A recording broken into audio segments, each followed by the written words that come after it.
오늘 주실 하나님의 말씀은 시편 128편 1절에서 6절입니다. 우리 다 함께 일어나셔서 시편 128편 1절에서 6절 말씀 봉독하겠습니다. 시작.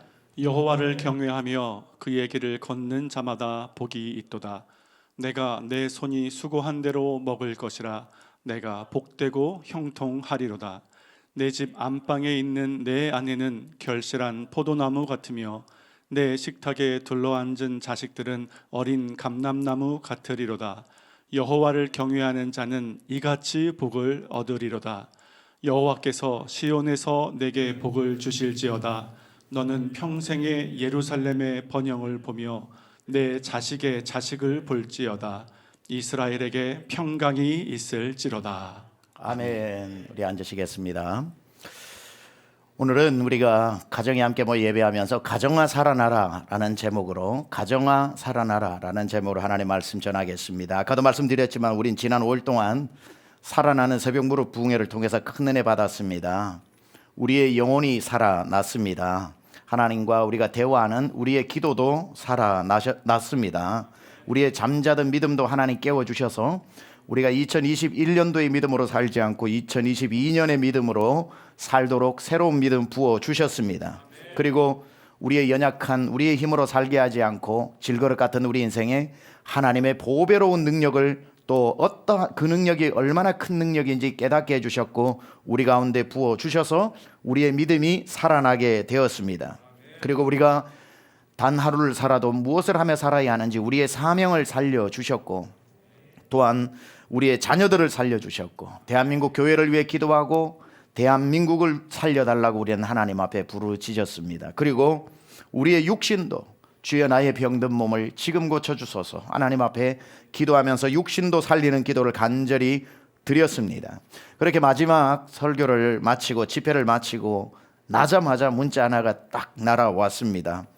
선교사님께서 보내주신 문자인데 선교지에서도 이번 특세 참여를 많이 같이 했는데 우리가 함께 마지막 날 치유 기도를 했었지요.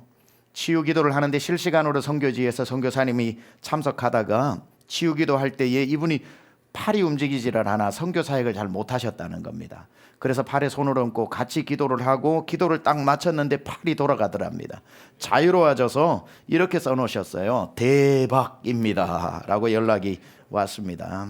연락 주신 분이 이렇지만 연락 주시지 않은 분 중에 도 불구하고 하나님께서 많은 이번에 치유의 역사들 허락해 주신 줄 믿습니다.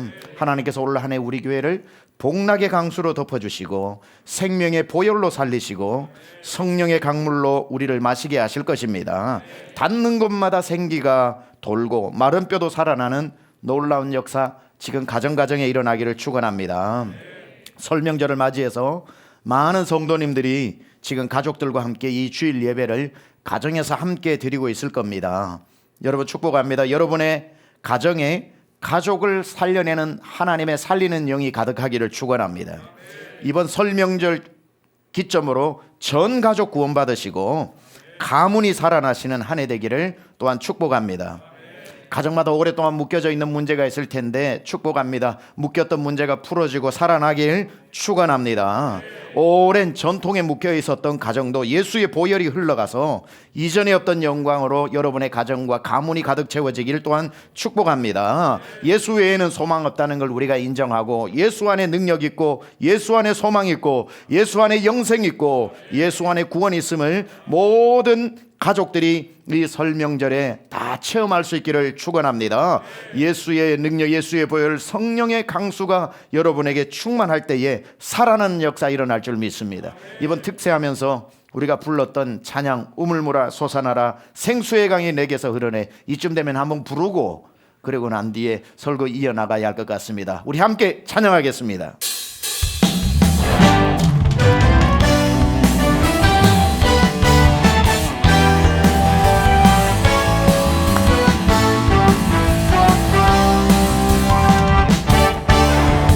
세상이 내게서 흐르네 저는 자고 또는 먼저 보겠네 옥문 열고 갇힌 자 두시 생수강이 내게 흘러 넘치네 우물물아 솟아나라 솟아나라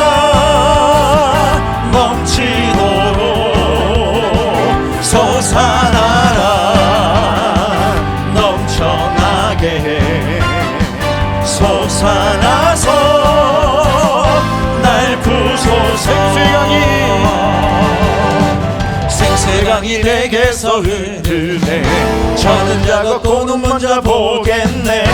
옥문 열고 갇힌 자 부시네. 생수강이 내게 흘러넘치네. 아멘. 우물물아 솟아나라 솟아나라 넘치도록 솟아나라 넘쳐나게 솟아나서 날 부숴서 우물물아 솟아나라 솟아나라 넘치도록 솟아나라 넘쳐나게 솟아나서 날 부소서. 아멘. 여러분과 여러분의 가정을 살리는 이 생명의 물이 솟아나기를 축원합니다. 자, 오늘은 여러분과 함께 가정아 살아나라, 가정아 살아나라 라는 제목의 말씀 전합니다. 여러분 곁에 지금 앉아있는 함께 예배하는 가족이 하나님이 여러분에게 주신 가장 귀한 선물입니다. 선물 좋아하시죠? 가족이 선물입니다. 그런데 이 선물도 받는 사람이 어떻게 다루느냐에 따라서 좋은 선물이 되기도 하고 하찮은 것이 되기도 하는데, 정말 여러분 옆에 있는 한 사람 한 사람 및 식구가 선물이라 라고 생각을 하고 소중하게 가꾸면 여러분은 평생 꽃밭에서 사는 것이고 풍성한 숲이 되는 것이고 넉넉한 과수원이 되어 천국에서 사는 것이고, 그 가족도 잘 가꾸지 못하면 가장 고통스러운 지옥이 되는 겁니다. 저는 여러분의 가정이 꽃밭 되고 천국 되기를 축원합니다. 한 사람과 한 사람이 만나서 부부가 된다는 것, 그리고 부부로 평생을 살아간다는 것, 참 신비로운 일입니다. 누군가 만나서 하루 종일 대화만 해도 머리가 지끈지끈 아프고 그런데 평생을 그 사람하고 살아간다는 게 얼마나 놀라운 일입니까? 그렇게 한 사람과 한 사람이 만나 부부가 되어 살아간다고 할 때에 그렇게 만난 사람이 내 마음에 딱 잘 맞아가지고 이 사람하고 내가 마음껏 하나님을 섬기고 마음이 잘 통한다면 그때부터 평생 천국에서 사는 거고, 이렇게 그런 줄 알고 살았는데 보니까 한 마음이 안 되고 평생 평행선처럼 두 마음으로 살아간다면 옥신각신하면서 지옥처럼 살아가게 되는 것도 가정입니다. 천국이 되는 것도 가정이고 지옥이 되는 것도 가정입니다. 그 밑에서 태어나서 자라는 아이들은 가정을, 부부를 보면서 엄마 아빠를 보면서 천국으로 생각할 수도 있고 지옥으로 생각할 수도 있고, 내가 빨리 떠나고 싶다고 생각할 수도 있고, 나는 가능하면 부모님과 같이 있고 싶다고 생각하는 사람, 천국을 보여줄 거냐 지옥을 보여줄 거냐도 부모의 몫이들 아는 겁니다. 뭐 한 번쯤 여러분 다 들어보셨겠지만 부부로 산다는 이야기, 이런 조크가 있습니다. 한 50대 남자가 일을 하다가 힘들 때마다 지갑을 열어 아내의 사진을 보고 힘을 내더랍니다. 흔하지 않지요. 어떻게 아내의 사진을 보고 힘을 낼까 감동이 되어서 당신은 아내를 무척 사랑하시나 봐요 하니까 화들짝 놀라면서 뭐라고 얘기했다고 그러죠? 무슨 소리입니까? 나는 힘들 때마다 사진을 보면서 그래 힘내자, 내가 이 사람하고도 사는데 내가 무슨 일을 못하겠는가, 그렇게 하고 힘이 난다고 합니다. 우리 성도님 중에는 그런 분들 없고 좋아서 힘이 나야지, 그래 내가 이 사람하고도 사는데 세상에 못할 일이 뭐가 있겠냐. 어떤 50대 여인은 일이 꼬여서 잘 풀리지 않을 때마다 핸드폰을 열어 남편 사진을 본답니다. 남편을 그렇게 사랑하냐고 똑같이 물었더니 대답이 이렇게 돌아옵니다. 무슨 말을 하는 겁니까? 내가 이 사진을 보면서 늘 이렇게 생각합니다. 내가 이 인간도 고쳐서 쓰는데 내가 세상에 못할 일이 뭐가 있겠는가 하면서 힘을 얻는답니다. 뭐 이런 조크는 30대 부부들은 안 웃고요, 한 60 넘으신 분들은 많이 웃을 겁니다. 예, 여러분은 위대합니다. 왜 위대하냐면 옆에 있는 그분과 살아가기 때문에 여러분은 그 자체로 위대합니다. 부부는 참 놀랍습니다. 젊어서 부부는 사랑해서 살고, 중년의 부부는 서로가 필요해서 살고, 노인의 부부는 서로가 고마워서 산답니다. 고마워서.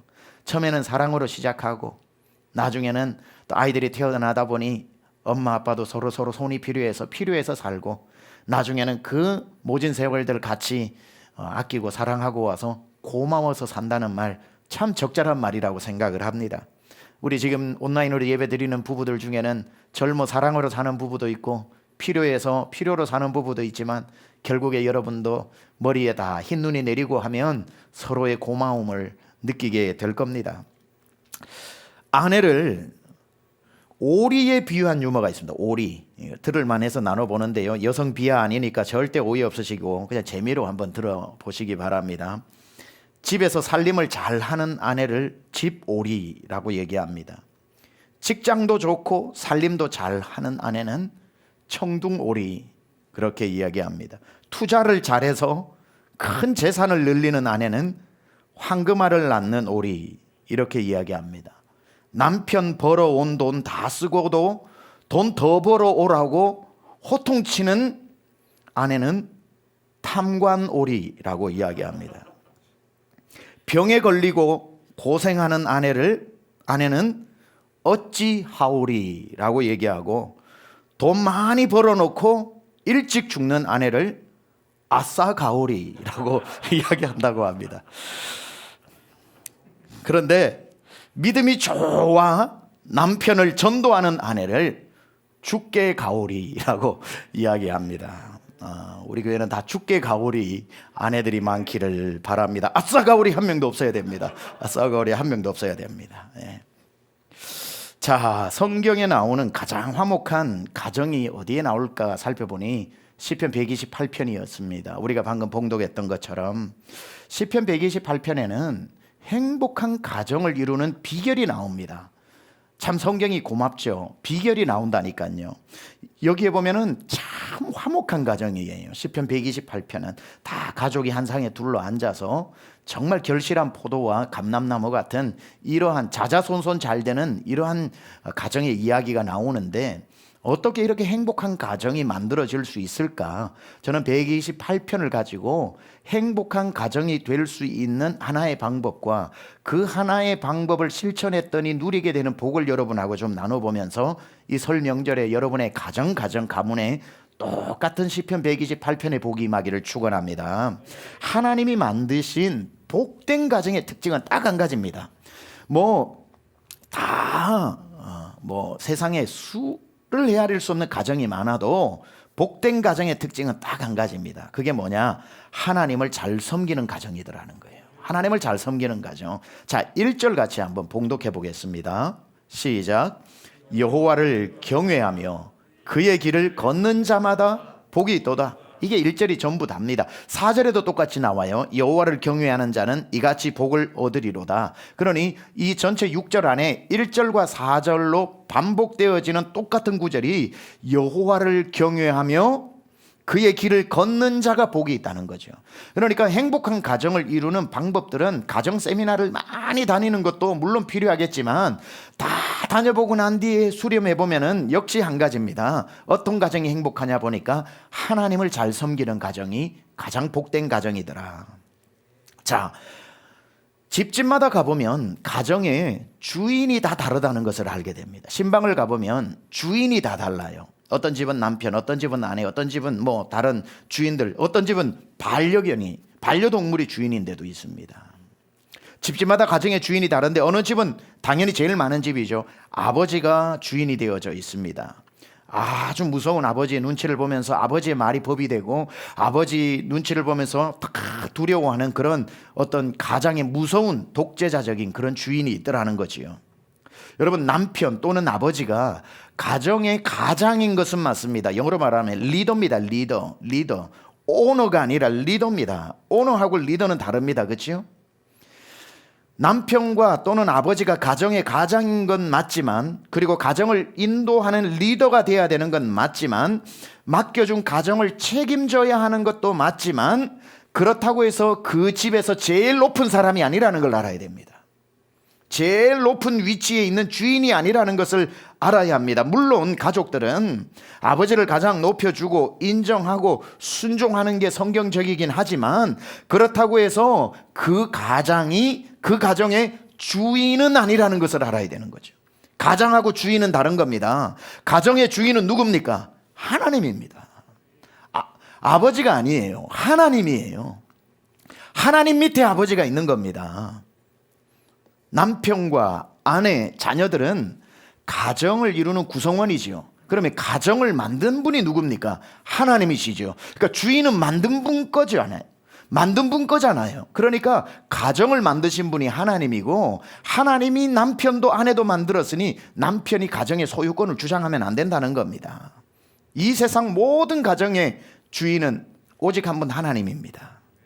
그런데 아까 말씀드렸다시피 이 사실을 잊어버리고 가정에 가보면 다 주인이 달라요. 제일 많은 경우 남편이 아버지가 가장의 자리로, 주인의 자리로 승진해 버렸어. 그리고는 주인 자리에 앉은 가정이 있습니다.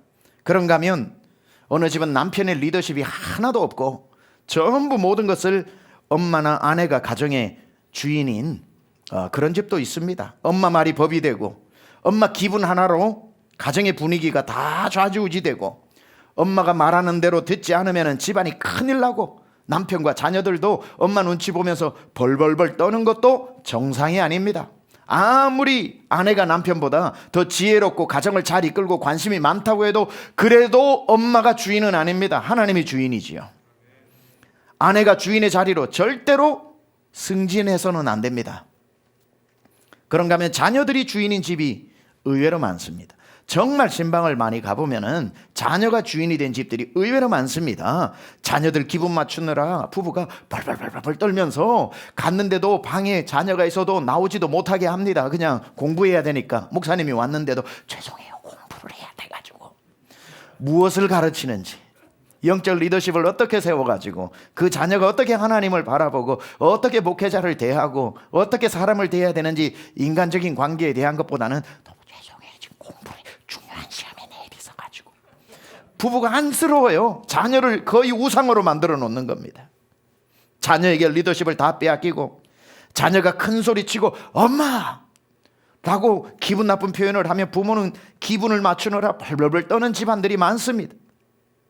자녀를, 부모가 자기도 모르는 사이에 자녀를 하나님 자리에 갖다 놓고 하나님을 섬기니, 하나님 자리에 앉아 있는 모든 걸 우리는 뭐라고 얘기해요? 우상이라고 그러죠. 자녀를 우상의 자리에 갖다 놓으면 하나님이 제일 싫어하는 게 우상입니다.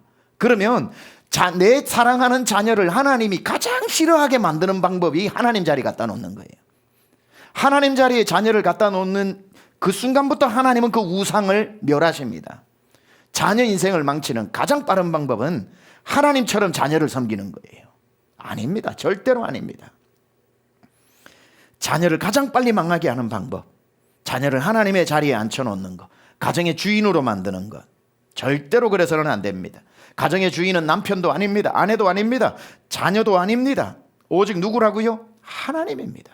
그래서 하나님을 주인으로 삼으려고 하나님을 주인으로 모시는 모든 가정에 가보세요. 하나님의 은혜가 있어요.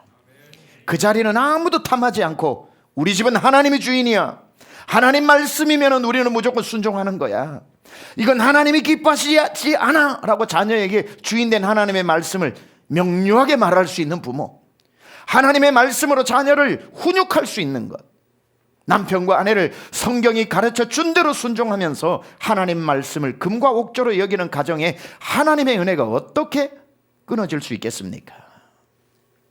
그래서 하나님께서 복을 주시는 가정의 특징은 1절에 나오는 것처럼 여호와를 경외하며 그의 길을 걷는 자마다 복이 있다.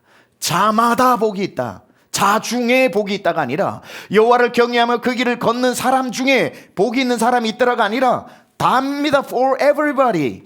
자마다, 그 길을 걷는 모든 자마다 복이 있다는 겁니다. 예외가 없다는 뜻이에요. 그래서 이것을 알았던 여호수아는 백성들을 향해서 이렇게 외쳤죠. 나와 내 집은 여호와만 섬기겠노라. 여러분, 오늘 모여서 함께 명절에 또는 가정에 지금 예배 드리고 있는 모든 사랑하는 강남중앙 성도 여러분, 여러분의 가정의 주인이 하나님이라는 것 오늘 다시 한번 기억하시기 바랍니다. 절대로 누구든지 그 하나님의 자리에 딴 사람 앉아있지 않기를 축원합니다. 내려오고 하나님이 그 자리에 앉으시는 순간 여호와께서, 여호와를 경외하고 그 길을 걷는 사람에게 주시는 복이 흘러 들어오게 될 것입니다. 자, 그렇다면 하나님을 경외하고 그의 길을 걷는 자에게 주시는 복은 어떤 복일까? 그게 2절에서 6절까지 나오는데 첫 번째 어떤 복이냐면 손으로 수고한 대로 거두는 복을 주십니다. 손으로 수고한 대로 거두는 복을 주신다는 것. 2절 우리 같이 한번 읽어보겠습니다. 시작. 네가 내 손이 수고한 대로 먹을 것이라. 네가 복되고 형통하리로다. 여러분, 사람이 가지는 복 중에 수고한 대로 먹는다. 이거 얼마나 큰 복인지 모릅니다. 왜냐하면 수고는 많이 했는데 거두는 게 없는 사람이 많아요. 그런데 하나님을 경외하는 사람에게 주시는 첫 번째 복이 뭐냐면 네가 수고한 것을 다 거두게 해주겠다는 거죠. 굉장히 큰 복입니다.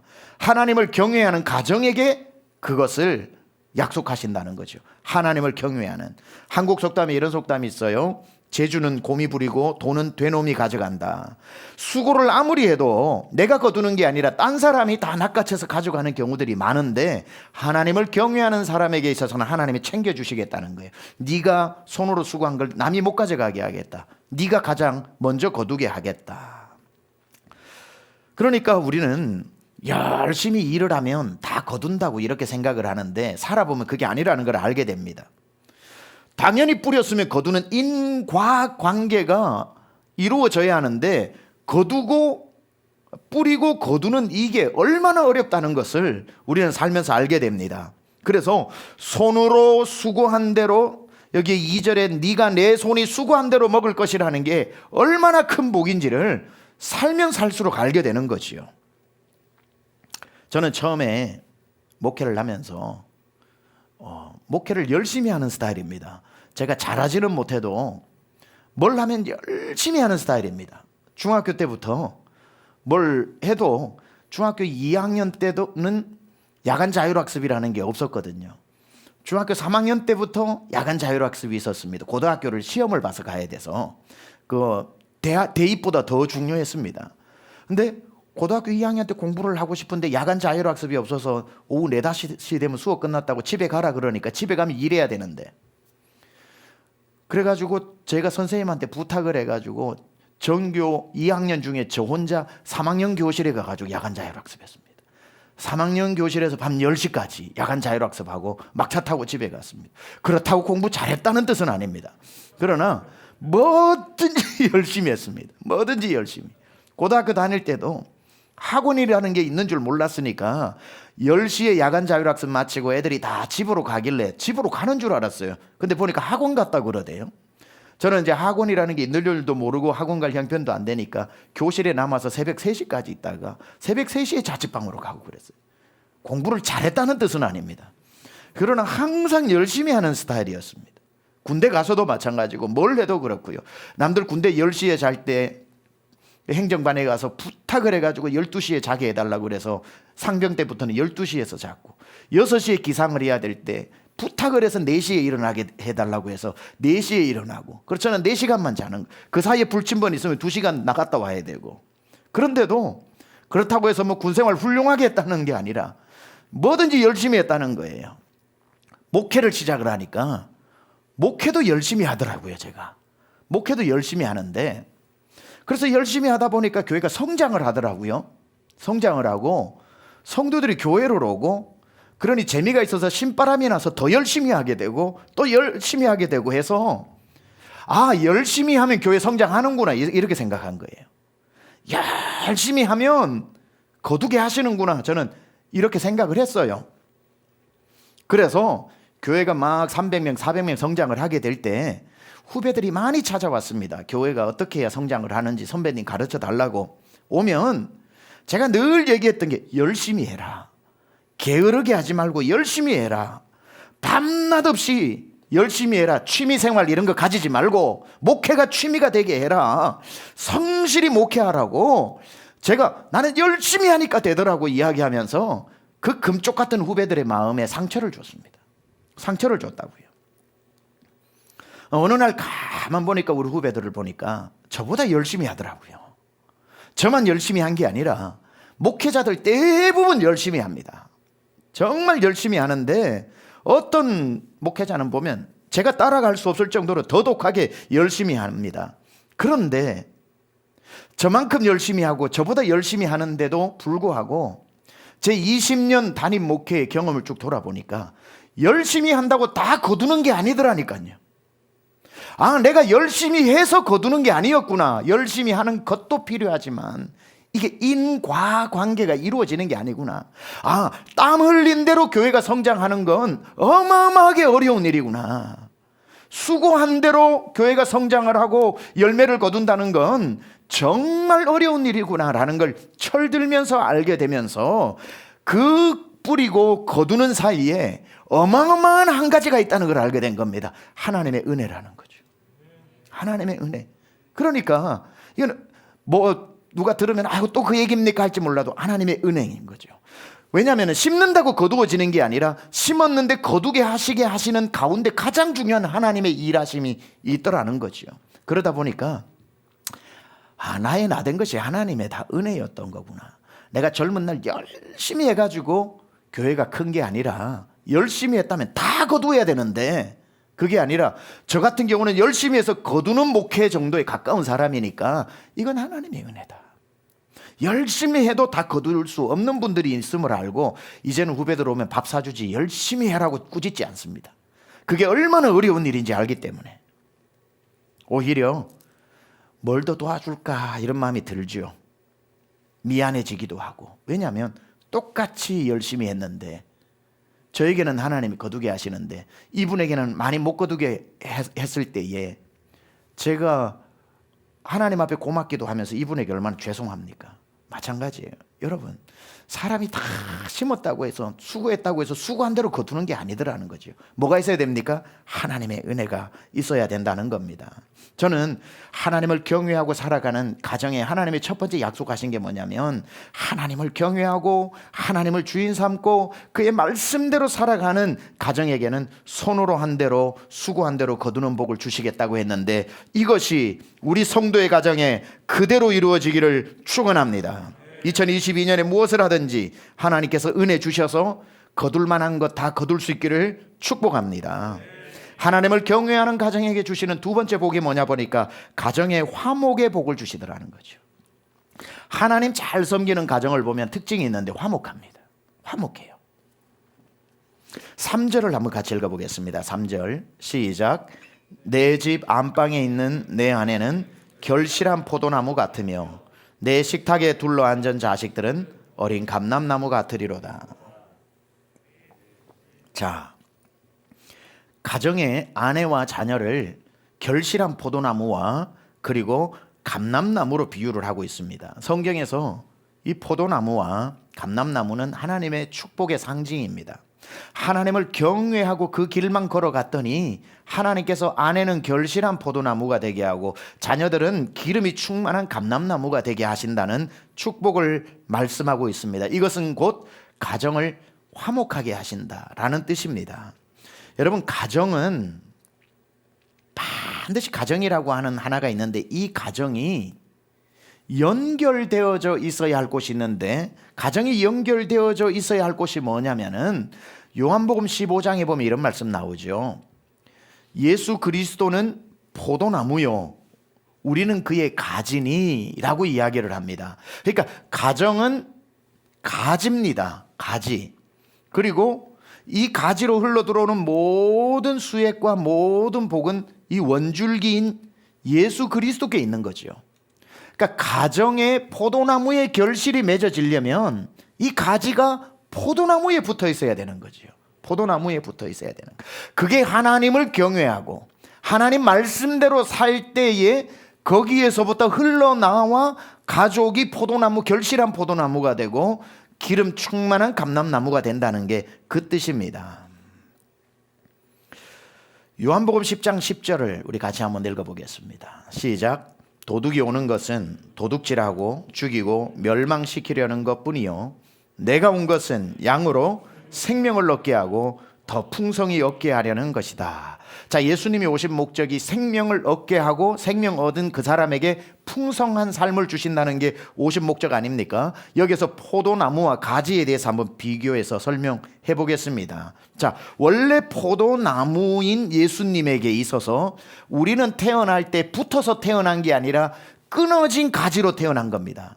자, 포도나무에서 가지가 끊어진 상태로 태어났으면 여기는 열매를 못 맺죠. 왜냐하면 여기에서 영양분이 안 들어오니까. 어디 열매를 못 맺을 뿐입니까? 이게 말라버리죠. 말라버리면 나중에 어디다 갖다 씁니까? 불에 태워버리죠. 그러니 우리가 태어날 때에 예수님인 원가지에서 끊어져서 태어난 상태, 이걸 죄라고 그러죠. 분리된 상태. 끊어져서 태어나다 보니까 이게 갈수록 살아나야 하는데 죽어가게 되죠. 말라버리게 되죠. 나중에 어디로 간다고요? 불에 태워지는 게 지옥 가는 겁니다. 지옥 가는 것. 자, 이 상태로 우리가 태어났는데 예수님이 오신 목적은 뭐냐면, 포도나무 대신 예수님이 오신 목적이 뭐냐면은 양으로 생명을 얻고 했으니까 끊어진 이 가지를 자기 몸에 붙였다는 뜻이에요. 자기 몸에 붙였다. 이걸 우리에게 생명을 주셨다. 우리를 구원하셨다. 관계를 회복하셨다는 겁니다. 그래서 내가 온 것은 양으로 생명을 얻게 하고, 자, 붙어지고 나니까 이게 접붙여진 거죠. 그때부터 어떤 일이 일어납니까? 원포도나무에 있었던 모든 좋은 것이 가지로 흘러가게 되는 거죠. 풍성이 얻게 되어지는 거. 거기에서 잎이 나고 싹이 나기 시작하면서 주렁주렁 포도나무 열매가 맺혀지게 되는 것. 자, 왜 아내는 결실한 포도나무고 자녀들은 풍성한 감람나무가 되었냐면, 하나님과 끊어져 있는 가정이 아니라 하나님을 경외하고 하나님 말씀대로 사는 하나님께 붙어있는 가정이 되다 보니까 모든 복의 근원 되신 하나님의 좋은 것이 흘러 들어오더라는 겁니다. 그러니 하나님을 경외하는 가정에게는 하나님만이 소유하고 있는 모든 좋은 것들이 흘러가게 되는 것. 저는 2022년 모든 성도의 가정이 예수님께 붙어있는 가정 되기를 축원합니다. 그래서 생명을 얻어서, 예수 안 믿는 분들이 한 분이라도 있으면 다 생명을 얻어야 하고, 생명을 얻은 가족들에게는 열매가 맺히는 한 해가 될 줄 믿습니다. 이게 여호와를 경외하고 그 길을 걷는 사람에게 주시는, 가정에 주시는 두 번째 복이었다는 겁니다. 세 번째, 하나님을 경외하고 그 길을 따르기로 결단한 가정에게 하나님이 주시는 복은 뭐냐? 시온의 복을 주신다는 겁니다. 시온의 복. 자, 한번 5절을 같이 읽어보겠습니다. 시작. 여호와께서 시온에서 내게 복을 주실지어다. 너는 평생에 예루살렘의 번영을 보며. 자, 여호와를 경외하는 자에게는 시온의 복을 주신답니다. 자, 시온은 어디입니까? 예루살렘 한가운데 있는 시온산입니다. 시온산 위에는 성전이 있죠. 성전. 그래서 시온의 복은 성전의 복을 이야기하는 겁니다. 시온산 위에 있는 성전에서 흘러내려와 예루살렘과 예루살렘 주변에 사는 사람들에게 흘러 적시는 복. 성전을 가운데 세우고 그 주변으로 형성된 도시가 예루살렘입니다. 그래서 여호와께서 시온에서 내게 복을 주면 네가 평생에 예루살렘이 번영하는 것을 보게 될 것이다, 이렇게 말씀하고 있는데, 자, 성전을 세워놓고 온 세계에 있는 사람들이 6월절, 77절, 장막절을 맞이해서 하나님 앞에 예배하기 위해서 양과 염소와 모두 소를 몰고 이 예루살렘으로 모여들게 되죠. 예루살렘으로 오는 게 아니라 성전으로 오게 되는 거죠. 성전으로 가기 위해서 예루살렘으로 오니까 예루살렘은 인산인해를 이루면서 무역이 발달하고 사람들이 잘 살아지는, 성전 하나 때문에 예루살렘이 번영하고 번성되어지는 복이 있더라는 겁니다. 결국 성전을 향한 복이 그 주변에 살아가고 있는 예루살렘의 평생의 복이 되더라는 겁니다. 그래서 예루살렘에 사는 사람들은 마음이 하나였어요.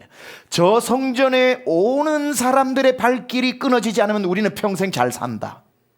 그러면은 예루살렘의 시온산에 있는 저 성전에 하나님의 영광이 임해야 그 소문이 열방에 퍼져서, 야, 우리 그 영광을 보러 가자, 그곳에 임하시는 하나님께 예배하러 가자. 그 시온산에 하나님의 영광이 가득할 때에 순례자의 길이 끊어지지 않는 거죠.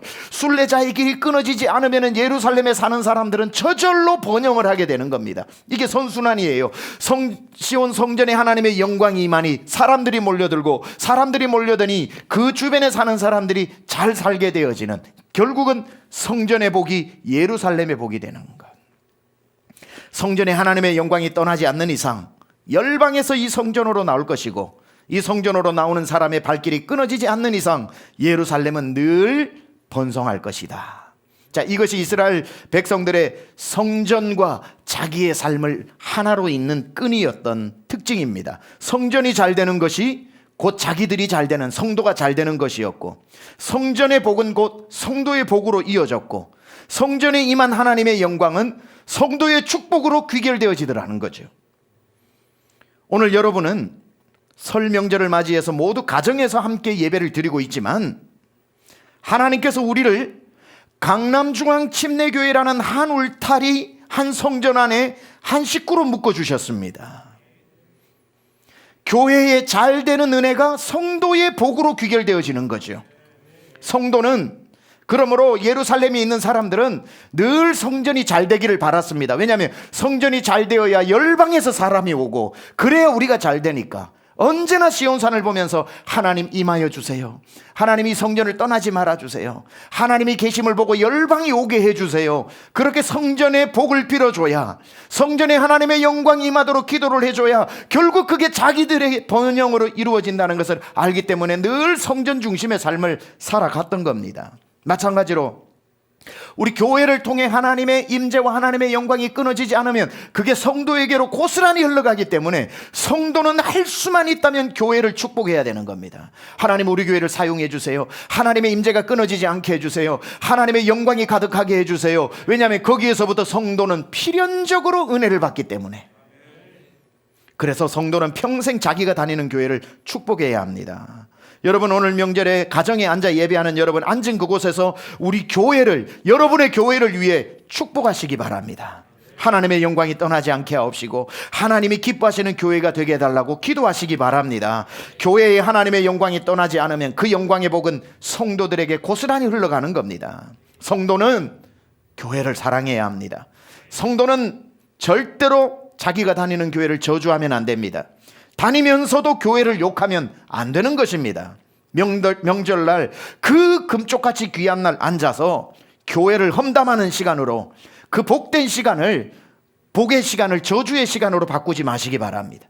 모여서 요즘 교회 안에서 어떤 은혜를 받고 있는지, 우리 교회를 통해서 내가 영혼이 어떻게 소생되었는지, 우리 교회 안에 지금 예수님의 보혈의 역사가 어떻게 실시간으로 흘러가고 있는지 밤새워 이야기해도 모자랄 은혜 이야기를 나누시기 바랍니다. 그러면 사는 겁니다. 그러면 여러분이 사는 겁니다. 부정적인 이야기로 시온의 복이 흘러가는 것을 스스로 차단하지 말고 복을 활짝 열어 은혜 이야기로, 여러분이 이번 설 명절에 우리가 이토록 살리는 부흥회를 통해서 은혜의 강물을 이만큼 저장해 놨는데, 이제 여러분이 가정에서 예배 드릴 때 이 은혜의 강물을 흘려보내시기 바랍니다. 여러분의 가정으로 흘러가야죠. 여러분의 말 속에 은혜와 축복의 말이 바로 그 통로가 되는 것입니다. 명절 때마다 하나님께서 섬기시는 교회를 통해 성도에게 주시는 복을 여러분이 가지고 가셔서 여러분이 명절에 가는 그 집집마다 나누어 주시기를 축원합니다. 마지막으로 하나님을 잘 경외할 때에 하나님이 주시는 네 번째 가정의 복이 뭐냐면 태의 복과 평강의 복을 주십니다. 6절 같이 읽어봅니다. 시작. 내 자식의 자식을 볼지어다 이스라엘에게 평강이 있을지로다.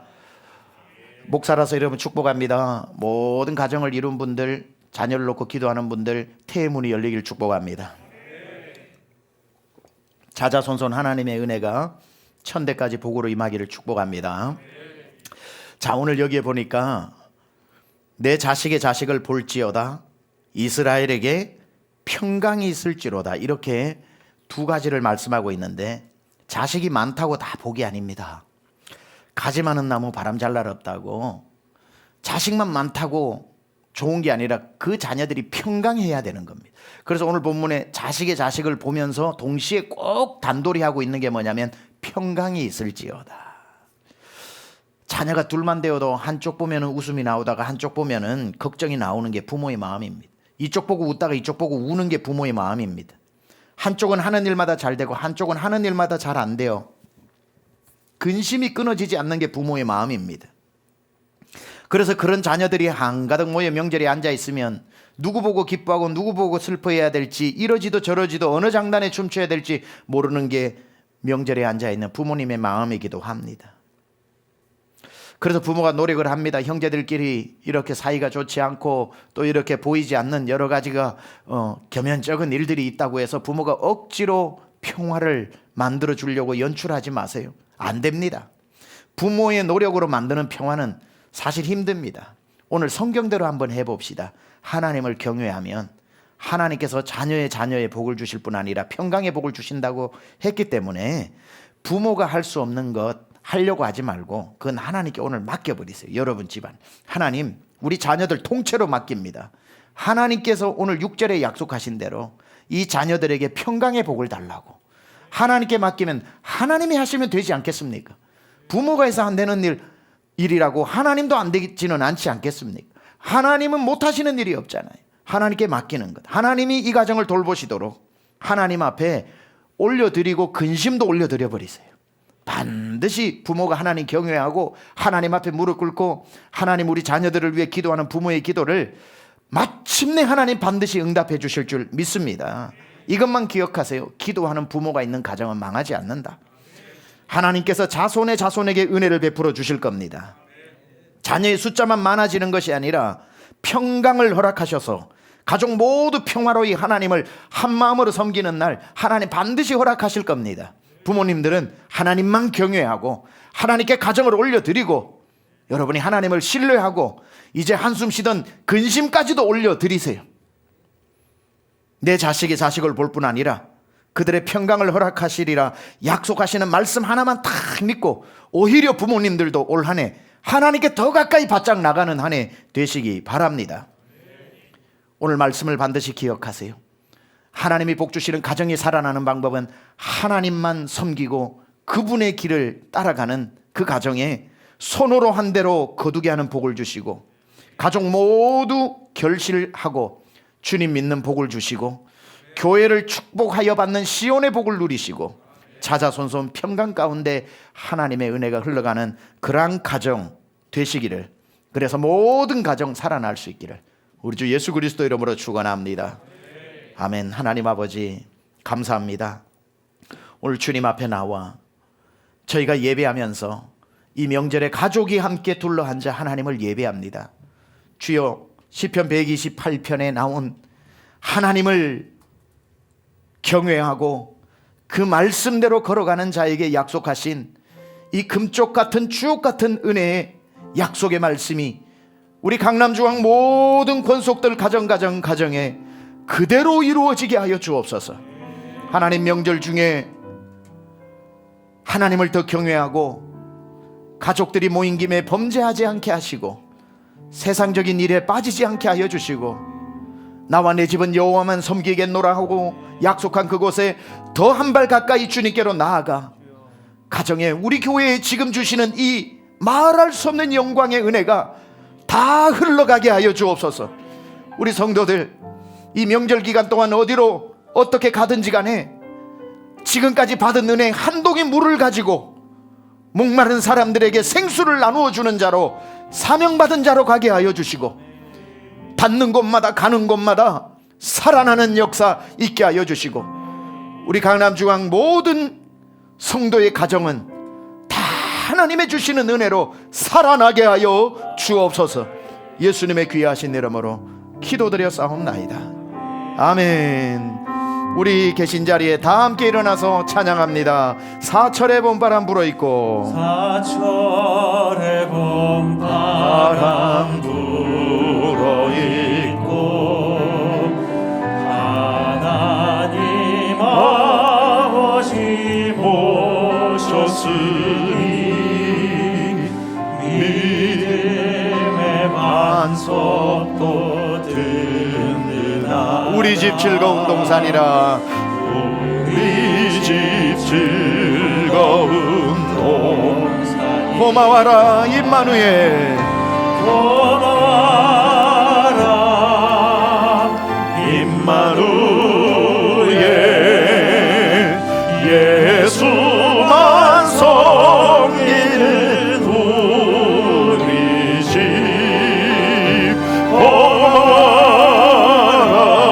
고마워라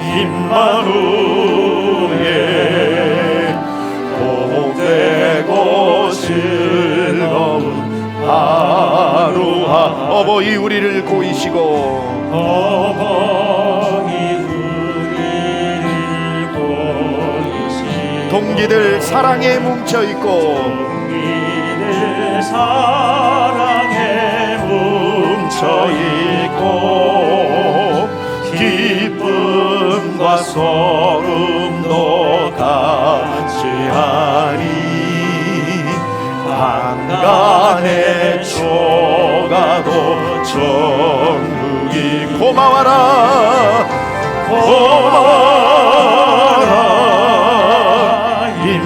임마누엘 예수만 섬기는 우리 집 고마워라 임마누엘 복되고 즐거운 하루 아침과 저녁에 수고하여 아침과 저녁에 수고하여 다 같이 일하는 온 식구가 한 상에 둘러서 먹고 마셔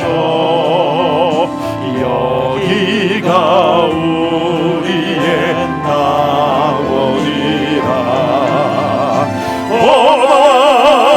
고마워라 임마누엘 예수만 섬기는 우리 집 고마워라 임마누엘 복되고 즐거운 하루하루 하나님, 우리가 오늘 각 가정에서 하나님 앞에 전심을 다해 예배했습니다. 하나님, 하나님의 자리에 그 누구도 앉지 않겠습니다. 우리 집안 가장 높은 곳에 주님 좌정하여 앉으시고 다스려 주옵소서. 우리 가정은 하나님만 섬기겠습니다. 하나님만 섬길 때 하나님께서 책임지고 우리 모든 강남중앙 가정을 하나님께서 다스려 주시고 책임져 주시고 이끌어 주시고 능력의 손으로 묶인 문제는 풀어 주시고 죽어가는 영혼 살려 주시고 하나님 주님 모르는 영혼 주께서 주 앞으로 인도해 주셔서 다 구원받는 역사, 하나님 안에 거하는 역사, 가지가 원가지에 붙어 있을 때 흘러 들어오는 결실의 역사 하나님 넘치게 하여 주옵소서. 하나님만 섬기는 가정에 주님의 돌보심이 어떠한지를 모든 성도들이 경험하고 누릴 수 있도록 이 하나님 복된 날에 은혜 내려 주옵소서. 이제는 우리 주 예수 그리스도의 은혜와 하나님 아버지의 놀라우신 사랑하심과 성령님의 감화감동 내주교통 역사하심이 모두 한자리 하나님 앞에 앉아 예배하는 모든 강남중앙 권속들 가정 머리 위에 부모님 그리고 자녀들 그리고 모든 일가 친척 믿음의 식구들 위해 지금부터 영원토록 함께 하옵시기를 간절히 축원하옵나이다. 아멘.